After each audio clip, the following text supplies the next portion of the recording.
Welcome back to Called to Community. We're starting the section Life in Community, and I think this episode will be called All You Need is Love, because love is all you need. Love is what you need in community. Love is what keeps community going. If people don't love each other and can't stand to be with each other, then you don't have community. So in this chapter 24, we're looking at two extracts from longer pieces. The first is by Thomas Merton, the well-known Trappist monk, who also is a prolific writer. He actually wrote two interpretive talks about Arnold's manifesto, Why We Live in Community. So our communities had some back and forth with him at one point. And then the second bit is from the Danish, 19th century Danish philosopher Søren Kierkegaard, both on love. Yeah, nothing like some good old Kierkegaard. Yeah, Kierkegaard. Charles loves him some Kierkegaard. Anyway, we should just talk about the Merton piece. Yes. Let's start off with this. To love another is to will what is really good for him. Such love must be based on truth. A love that sees no distinction between good and evil, but loves blindly merely for the sake of loving is hatred rather than love. Strong words right there. Strong words. So, truth. What is this love based on truth? What does that mean? I think it's complete honesty. It's pointing towards what's of God and what's good and beautiful in the other person, and nurturing and encouraging that rather than discouraging it.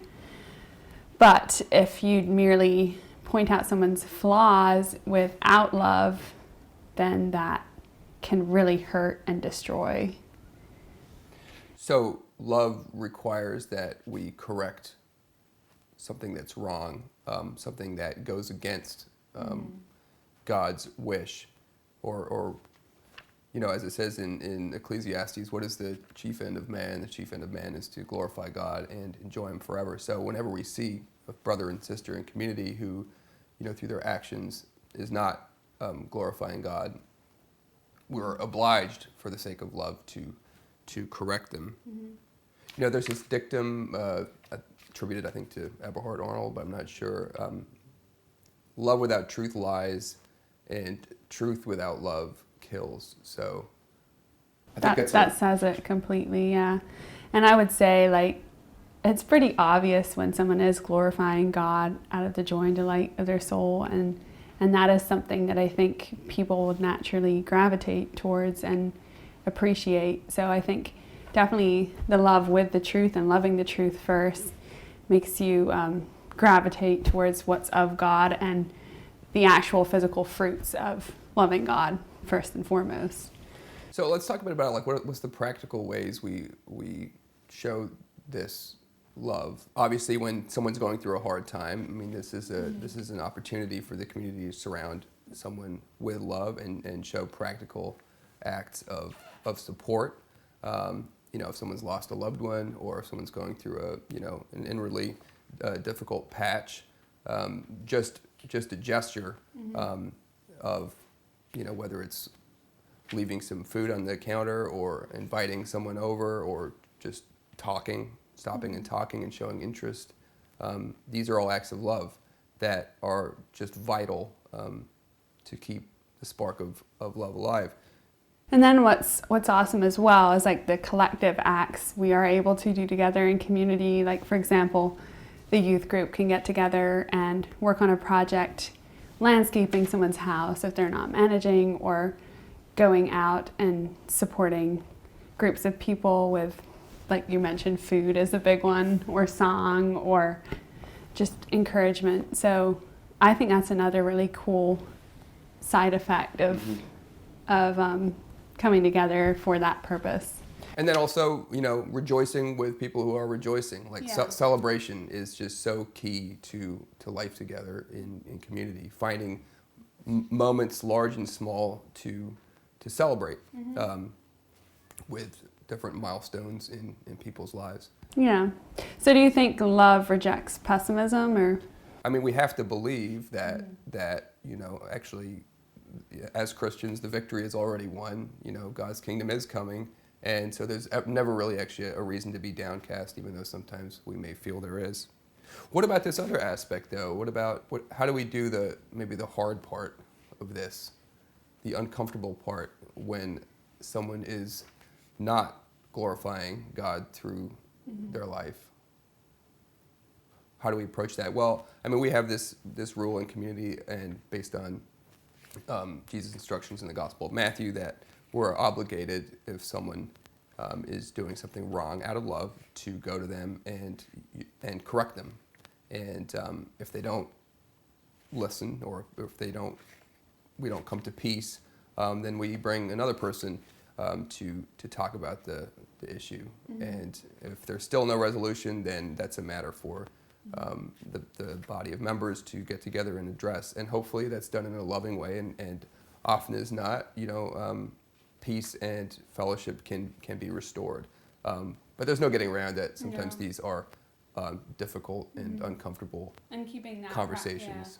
Keeping that practice alive, I think, that's the reason why we are still in existence. I'm sure of it. Yeah. And you do get it wrong occasionally, but at least you've raised a question and can have a dialogue, which is so essential. Like, just burying things and not talking about issues isn't going to solve anything sometimes. Right. But there's a distinction to be made, as Thomas Merton goes on to point out here. A selfish love seldom respects the rights of the beloved to be an autonomous person. So sometimes we can want to criticize or rebuke someone for the wrong reasons, because we feel like they're not conforming to things that we think are important.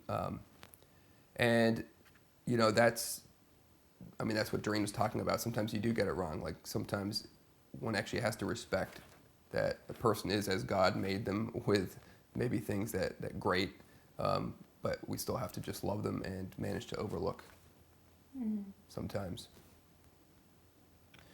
Other points in here. We are obliged to love one another. So this isn't really a choice. When we join the community, we're actually obliged to love all people, especially our community members, which can be hard sometimes, because we're not necessarily going to have an affinity for or like everyone. But Thomas Merton says here, if we wait for some people to become agreeable or attractive before we begin to love them, we will never begin. So we have to begin. We have to be the people who make the first steps, right? Yeah, and we also have to realize that love is not something that we generate between each other. It's there from above, from the eternal, that we can actually connect to. So that's why it's often very subtle and not necessarily obvious, and why false love, or love that actually leads to hurt and pain and is not the truth, is all about ourselves and trying to tame or subjugate other people to what we want. So I think that's a great litmus test as well. Yeah. Like, what is selfless and for others before ourselves. And often, as you say, that's a very quiet thing. And actually, there's this great part in the Soren Kierkegaard piece.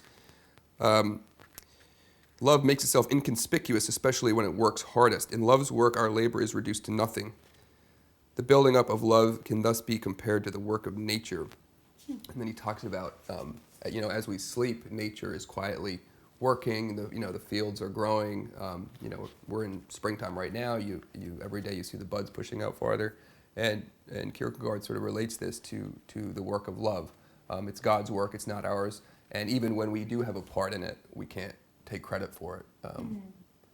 As it says in the gospel, even after you've done everything, you can only just say we're servants. We've just done our duty, and that's our duty is to serve love. So. And that analogy also extends, as Soren Kierkegaard later writes, to faith, how love believes all things.